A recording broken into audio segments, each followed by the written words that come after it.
He had pooped on the floor. He then rotated his body round, because remember, he is handcuffed, and mouthed the shit. Oh my God.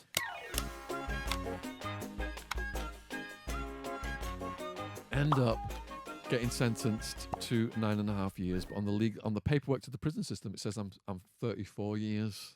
Oh, So I get fast tracked to Supermax, which does house the most violent, dangerous prisoners, including death row.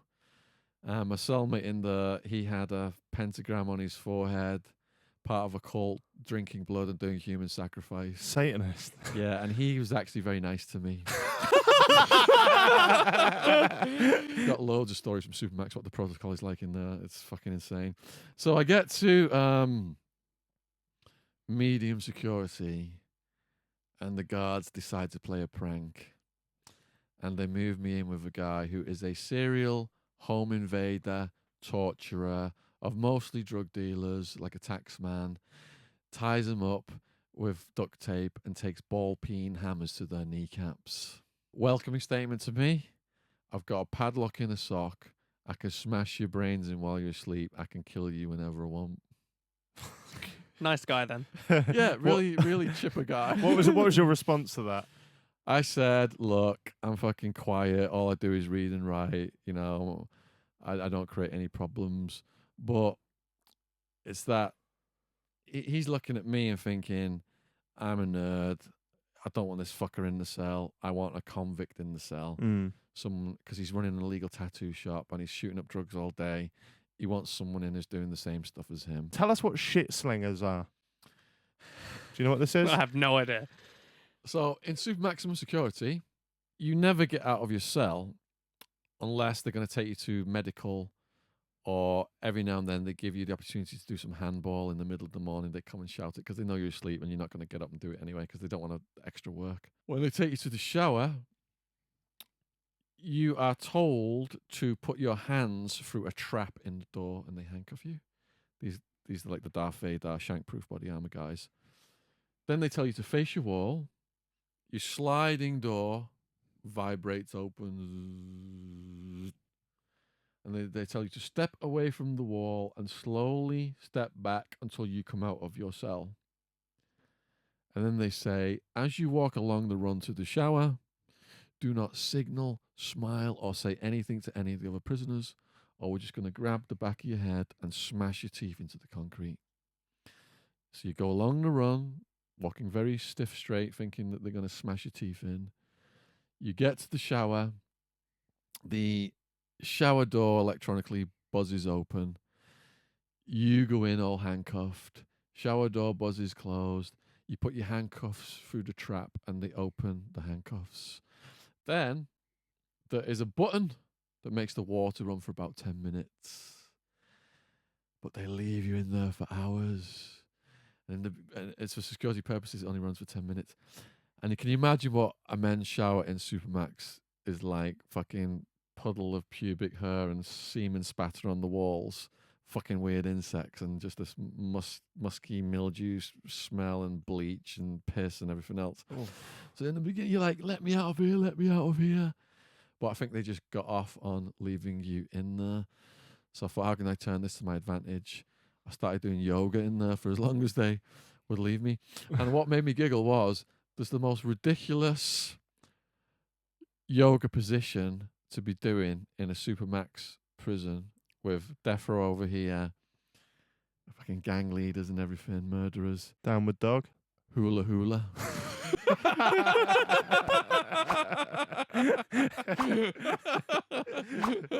I like how Jack finally thought he knew something. Yeah.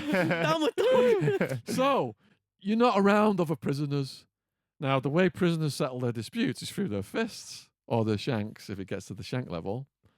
So how are the prisoners going to settle their disputes in Supermax? They weaponize shit. And there are people who specialize in this. Cool. Magnum was the king, the Rambo of the shit slingers, and I'll tell you his story in a minute. King of the shit slingers. Yeah. What's a specialized shit? No, they specialize in shit. Yeah, but there's only so much you can do to that as a product. Well, surely. you wait and hear this, because I know where this is What do you going. think you can do to it to make it worse? I don't know. I Go on. suppose you could put Go on, stuff in it, Stevie. or you could put Exactly. a chemical in it to make it harder. Exactly. Yeah, and they do, and they leave it to ferment with piss and chemicals in it for days with fucking mold growing on it and everything. And I remember the hepatitis C rate in there is off the scale. So, chicken bone, blowpipe, and shit. Are they the names of your mates in there? Sorry.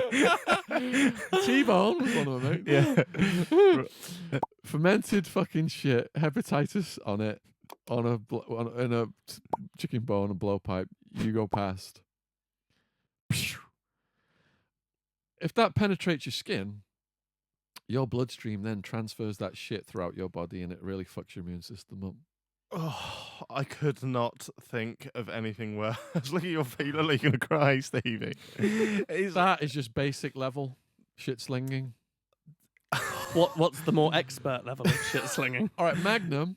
There's certain things you can buy from the inmate store, and depending upon your security level, they're more and more restricted. In Supermax, they're very restricted. But shampoo bottles, some kinds of tubes from things. So Magnum rigged his whole cell up with tubes and bottles, and it looked like there was nothing in there. Then the guards would come in, and he had what was one guy who was on the cleanup crew described as a dookie Uzi that could spray through this shampoo bottle, like many, many yards, could spray these guards down. So one time the guards went in there and he just fucking went off on them, sprayed the fuck out of them. Thought, all right, we'll teach you a lesson. So they handcuffed him naked and put him in a dry cell.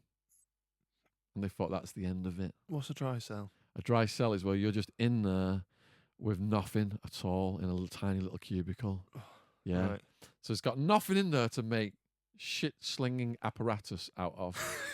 Right, yeah. But they underestimated his resolve. So a guard come along and did a security check, and Magnum was at the front of the cell. And what Magnum had done was he had pooped on the floor. He had then rotated his body round, because remember, he is handcuffed, and mouthed the shit. Oh my God. He then held the shit in his mouth for God knows how long it took for this guard to come and do the security walk with this molten shit in his mouth. The guard, thinking there was no way this guy could do anything to us, had his guard down.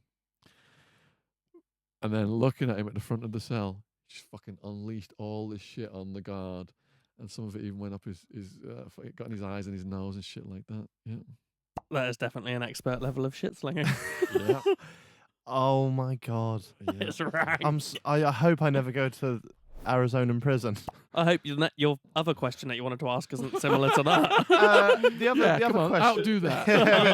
The other question is just not violence on another person, but more so on themselves in a way. I watched the interview you did with James English, which I really enjoyed, and in that you tell him about piercing a guy that pierced his own penis. All right, Joey Crack. They've all got nicknames. I love it. Joey Crack one day decides to put this fucking jewelry in his cock, Prince Albert. He's got a piece of jewelry in the jail. How's he got that? Fuck knows. Right. So his dilemma is he's put this thing in his bell end, the jewelry, but he's done it in a way that's stretching his bell end, and he needs to bend the jewelry so it's not stretching his bell end because he's in pain. And anyway, I'm downstairs, just sat at the whites table or watching something on the little TV on the wall. All the different racial gangs are all down there. Joey Crack just appears on the balcony, covered in blood, with his cock out. And he goes, "Look, fellas, I need some help. My fucking schlong's got this jewelry in it, and it's hurting to fuck right now. And I need to bend the jewelry.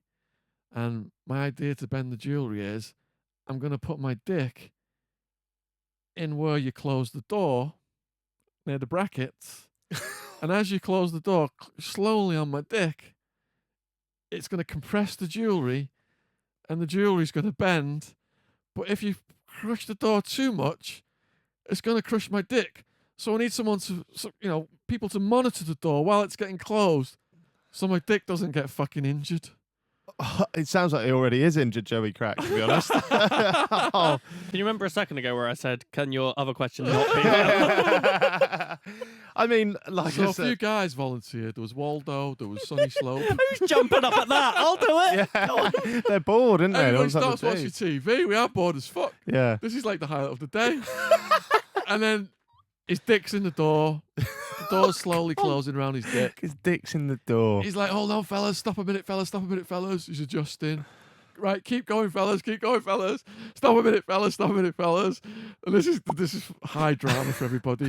And in the end, he was like, yeah, that's it, man. You've done it. It's my fucking cock's no longer hurting. And he just loved it. And the next thing he did was he put holes in his ears and separated the bottoms of black chess pieces from him and had these fucking, like he was a voodoo guy or something. Oh, wow. Fucking hell. Yeah, You don't get that down Claire's accessories, do you? Just hold the door ajar, will you?